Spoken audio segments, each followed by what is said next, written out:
Hey guys, today I'm not behind my monitor, my computer, but in front of it because you've caught me doing my morning exercise routine. If you've been following my channel, you know that a couple of weeks ago I went to the cardiologist and got a rough wake-up call when I weighed myself. I knew I wasn't feeling well. I knew I was weighing too much, way too much, but I didn't know how much. I came in at 217 pounds. 217! The cardiologist said, that's so close to being obese.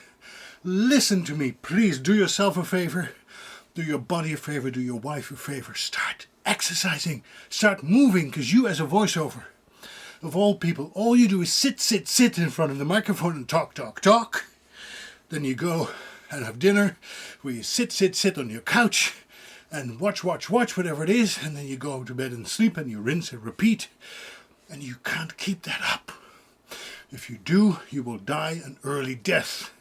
And I already almost died an early death 5 years ago when I had a stroke. And I felt that when I woke up, there was a purpose why I was still here. There was a reason. And I need to live up to the purpose. And it's hard to live up to your purpose if you're no longer there. Or if you're in very bad shape. So I said, okay, finally, I'm going to listen to my doctors and I'm going to do what I need to do. I've always resisted exercising because it's so much more easy to eat than to be physically active. I like to walk, I like to ski every once in a while, I like to ride my bike, but it's never been part of my life. I never was a sporty person, wasn't brought up that way. I'd rather have my nose in a book or watch a movie. But I knew I couldn't keep this up much longer. As you can hear, I'm still in bad shape because I'm so much out of breath. But of course, this is the end of my routine. I've been on my bike for about 45 minutes now. But I was sleeping with a CPAP machine because I had sleep apnea.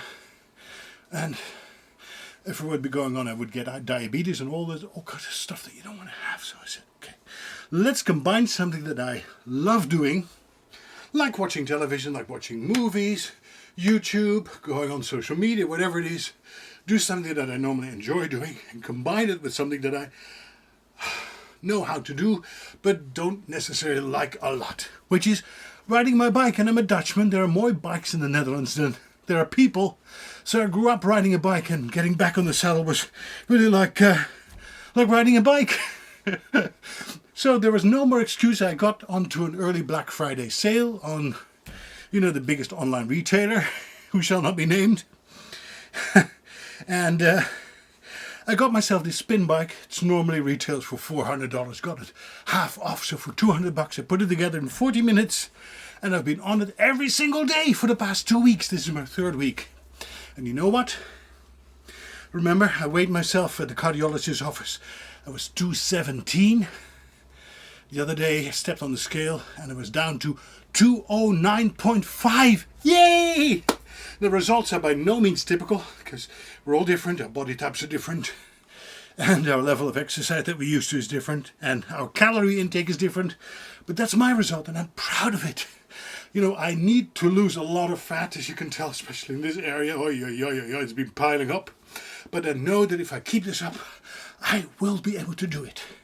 Now, contrary to what some of you may believe, it's not only how fast you spin that is making you lose the pound. It's the amount of resistance that you have to deal with. And there's a big red button that you can't see, a big knob. And if I turn it to the right, I increase the resistance. This is a bike with magnetic resistance, in case you're wondering. And if you increase the resistance, it feels like you're riding uphill. You make it harder on yourself, forcing your muscles to work harder.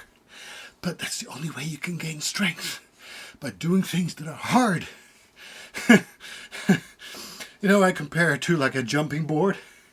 The more resistance the jumping board gives you, the higher you can jump ultimately. And some people in our life, some situations in our life, are like jumping boards. They give us a lot of resistance. We don't ask for it. We don't deserve it often. But when it happens, we have to face it head on. And the question is, how prepared are you? Did you exercise in advance? Did you get the muscle power to push through and tackle whatever is giving you that resistance and push back? Or are you a slob like me who just prefers to sit all day long and talk into a microphone, watch television, eat food, and think that life will take care of itself? Well, it won't. I'm 60 years old, and if I can do this, I think you certainly can, and you should. So do yourself a favor when you look at all those great Black Friday deals this week, and eat a lot of food during Thanksgiving, which is nice and wonderful. But do something, add something to those pile of gifts that will give you good health, that will help you to maintain your health, and work on losing the pounds. Become a loser. Yes, for once in your life, become a loser, because there's so much to gain from losing. I don't know if you've ever heard of Tony Robbins. He's a motivational speaker. He's very inspiring to me. He said something like, and I totally believe this: no food tastes as good as fit feels. There's no food that tastes as good as fit feels. And I totally get it now. I totally get it. So, I'm at the end of my exercise today. 58 minutes and 9 seconds. I deserve a break, and so do you. What has kept you going? What are you planning to do to get in better shape? Start today. Start today, okay? I'll see you soon. Bye.